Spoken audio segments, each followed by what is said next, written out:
En français, quand on parle de design, on désigne souvent quelque chose d'artistique, on pense à des approches avant-gardistes, voire à des meubles, à des lunettes, en tout cas à ce qui peut être beau. Il ne faut pas confondre la définition du design de sa définition en anglais, qui revient à dire conception. On est sur une discipline qui est entre les sciences exactes, les sciences de l'ingénieur, et les arts et l'humanité. Entre ces deux approches, le design recherche la pertinence dans la construction d'outils et dans la construction d'usages.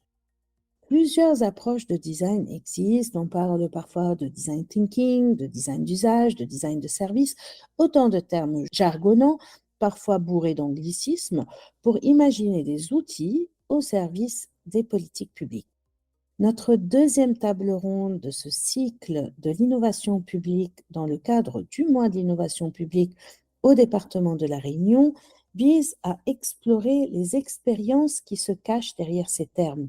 Et pour parler de design, nous avons le plaisir d'accueillir François Gégou, Mathieu Guillot et Faustine Bru au micro de Laura Martinet.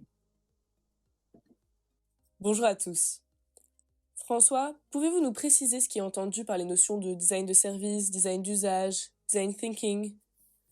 C'est des choses assez différentes et je crois qu'il faut les démêler. Le design de service, historiquement, il y avait un design qui était plus appliqué à des produits et puis les produits ont évolué vers des services et vers des systèmes produits-services et donc a fortiori vers des services privés mais aussi des services publics. Et donc il y a un design de service public et j'ai envie de dire pour moi il y a même une étape supplémentaire puisque on s'intéresse nous tout particulièrement au design de politique publique, donc de systèmes, produits, services et politiques publiques. Voilà, ça c'est un point. Le design d'usage, c'est un autre axe. Je sais bien que dans l'administration, on a tendance à parler de bénéficiaires, voire de les appeler les administrés, ce qui me choque énormément. En tout cas, c'est un mode extrêmement descendant qui s'oppose à une approche de co-construction. Il y a des usagers. Alors, on a coutume dans le monde du design de distinguer le design pour, le design avec et le design par. Donc, pour l'usager, c'est déjà une bonne chose de considérer qu'on sait à qui on parle. On ne design pas pour la collectivité, on design pas pour le mandat d'un élu, on design pour des usagers de ces services publics. Alors après, il y a un deuxième niveau intéressant qui est de designer avec les usagers, pas simplement en les observant comme des souris de laboratoire. Et troisième niveau qui est particulièrement crucial, qui est le design par, c'est-à-dire habiliter les usagers à être eux-mêmes coproducteurs des solutions. Coproducteurs voulant pas dire qu'ils produisent tout seuls les solutions sans les services publics, mais qu'ils coproduisent l'action publique. Donc on a bien entendu aussi une vision d'un usager au sens large, les bénéficiaires finaux, mais aussi les agents publics et les parties prenantes qui font différents usages de cette nébuleuse qu'est le service public. Dernier point, le design thinking, et là j'ai envie de botter en touche, c'est pour moi un peu un mystère. En fait, j'ai envie de poser deux questions sur le design thinking. Est-ce qu'il suffit de penser comme le design pour faire du design? Et est-ce qu'on peut penser à la manière d'un designer sans designer? Merci beaucoup. Quels sont les différents points de vigilance à avoir dans l'adoption de ces différents outils? Pour moi, le design thinking, c'est un peu une forme de hold-up. On ne peut pas penser comme les designers sans faire, sans expérimenter. Il faut mettre en œuvre, il faut être sur le terrain, au contact avec les usagers, fabriquer des prototypes, les essayer, itérer et recommencer. Et donc, c'est un mix de design thinking et de design doing, c'est la base du design, qui est d'avoir un processus itératif, d'expérimentation, de reconceptualisation et de réexpérimentation jusqu'à arriver à quelque chose qui fonctionne. La deuxième question, c'est ce qu'on peut penser à la manière d'un designer sans designer. Ça, c'est une autre recommandation. Et on voit de plus en plus d'appels d'offres des pouvoirs publics qui demandent aux répondants de fournir des diplômes de design. Alors, c'est curieux parce qu'on n'imagine pas faire de l'architecture sans architecte, faire de l'évaluation de politique publique sans évaluateur. Par contre, on fait très bien du design sans designer. Ici, je recommande effectivement au pouvoir public de vérifier si le design qui est à la mode fait que tout le monde fait du design, et donc si effectivement ils veulent que le design, ça soit pas simplement des gens qui viennent coller des post-it, il faut employer des designers. Faustine, je me tourne maintenant vers vous. Le designer est-il une personne ressource essentielle dans la conduite d'un projet de design? je pense que les avis peuvent être très tranchés. Oui, absolument, parce qu'en effet, c'est un public qui a fait de longues études et qui a vraiment appréhendé toute une logique de réflexion et de créativité qui apporte une valeur ajoutée qui est essentielle dans un groupe projet de design. Et à la fois, je pense que c'est peut-être pas si tranché que ça, dans le sens où le facilitateur dans un projet design va pouvoir, à travers une démarche cadrée et des outils, être garant aussi du développement de ses compétences comportementales et de ses différents ingrédients. Merci beaucoup, Faustine. Pouvez-vous nous préciser maintenant quelles sont les compétences du designer et leur utilisation dans le cadre d'un projet de design?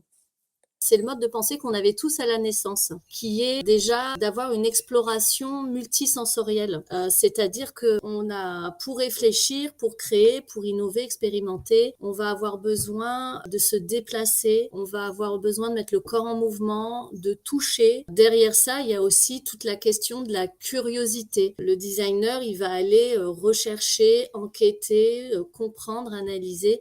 Et donc, la notion de la curiosité, elle est ultra importante. Et elle va avec cette notion de questionnement systémique. Et l'idée, c'est du coup d'aller chercher quels sont les besoins de toutes nos parties prenantes pour pouvoir proposer une solution qui fera consensus et qui va répondre à ces multi-besoins. Et donc là, l'idée, c'est que le groupe aille à la fois jongler avec différentes casquettes d'anthropologue, de philosophe, de psychologue, de tout ce qui va en tout cas lui permettre d'aller comprendre le besoin de chaque partie prenante. Et donc l'idée, c'est vraiment d'avoir une vision à 360 des parties prenantes. Et puis ensuite, on a vraiment des compétences, je dirais, comportementales qui sont essentielles, de l'empathie parce qu'elle est une vraie compétence à développer quand on est justement dans ce questionnement, d'aller rechercher les besoins, parce que du coup, l'idée, c'est vraiment d'accueillir les besoins des personnes tels qu'ils nous sont exprimés, sans apporter de jugement ou sans même faire de projection. Et donc, c'est vraiment un choix, une décision de se mettre dans cette posture pour aller recueillir les besoins sans aller les déformer, en fait. On a une autre posture aussi qui me semble, moi, très importante, c'est l'humilité. Partir du principe qu'on ne sait pas, au même titre que demain, on déploie la solution d'un projet, on se rend compte que ça ne fonctionne pas, mais c'est aussi l'accepter. Et ça, c'est une vraie posture aussi du designer qui va essayer, échouer, recommencer, puis réussir. Et on est sur un développement permanent. Et pour finir, il y a vraiment une culture du oser et du lâcher prise. L'idée, c'est de sortir du cadre. C'est aussi pour ça qu'on veut aller chercher les différents sens pour qu'on puisse aller titiller aussi des zones du cerveau qu'on n'a pas l'habitude d'aller chercher quand on réfléchit. Et être créatif, c'est justement aller sensibiliser ces zones pour proposer des idées qui sortent un petit peu du cadre. Voilà pour moi, je dirais, les gros ingrédients essentiels pour mener un projet. Mathieu, au travers de l'exemple de la fonction publique hospitalière, pouvez-vous nous préciser comment le service public s'est emparé de ces outils de design? C'est difficile de répondre parce qu'il n'y a pas d'études empiriques complètes sur le sujet, pas d'études nationales. Il y a des tentatives qui ont été faites, mais ça s'est révélé assez difficile parce que les établissements sont autonomes et les études, de manière générale, sont difficiles à réaliser dans la fonction publique hospitalière. Je vais plutôt vous faire un bilan empirique à défaut d'avoir une étude statistique précise. Et très concrètement, on observe que le bilan est assez contrasté. C'est-à-dire qu'il y a des établissements qui ont beaucoup avancé sur le sujet et d'autres où le sujet est absolument inconnu. Ce qu'on peut retenir dans la fonction publique hospitalière, si on devait tout résumer en un seul mot, c'est hétérogène. Quelles recommandations pouvez-vous donner à celles et ceux qui hésiteraient encore à se lancer dans l'adoption de ces outils? Et la première recommandation, je pense, qui est indispensable, c'est vraiment de s'adapter à son établissement et au contexte local. C'est-à-dire qu'il faut vraiment être dans l'esprit de la loi plutôt que dans la loi en elle-même. Ensuite, le deuxième conseil que je donnerai, c'est ne pas être trop perfectionniste. Il faut pas attendre que la situation soit parfaite, parce que d'ailleurs la situation parfaite n'existe pas. Enfin, on peut temporiser un peu si vraiment la situation est défavorable, mais pendant une courte période, puisqu'il y aura toujours des priorités autres, il y aura toujours voilà des crises qui apparaissent, des problématiques. Donc ne pas être trop perfectionniste à toutes les étapes du processus est quelque chose de très important de mon point de vue. Troisième conseil, ne pas être hypocrite. C'est-à-dire qu'il ne faut pas faire une démarche innovante pour faire une démarche innovante et pour pouvoir faire la jolie communication. Ah, regardez, on a fait une approche collaborative, on a écouté toutes les parties prenantes. Alors qu'en fait, tout était décidé d'avance. C'est un peu comme du greenwashing, sauf que c'est pour l'approche collaborative. Ça, c'est exactement ce qu'il ne faut pas faire. Il faut être sincère dans sa démarche. Il faut vraiment avoir envie d'écouter les acteurs et de changer son projet et de l'adapter au regard de ce qui ressort des groupes de travail ou des différentes étapes qui sont engagées dans le projet. Et enfin, quatrième, il ne faut pas oublier l'identification du problème et sortir de sa zone de confort pour aller chercher les informations. Et une fois que le problème est bien identifié, généralement, la suite de la méthodologie, peu importe celle qu'on utilise, fonctionnera bien.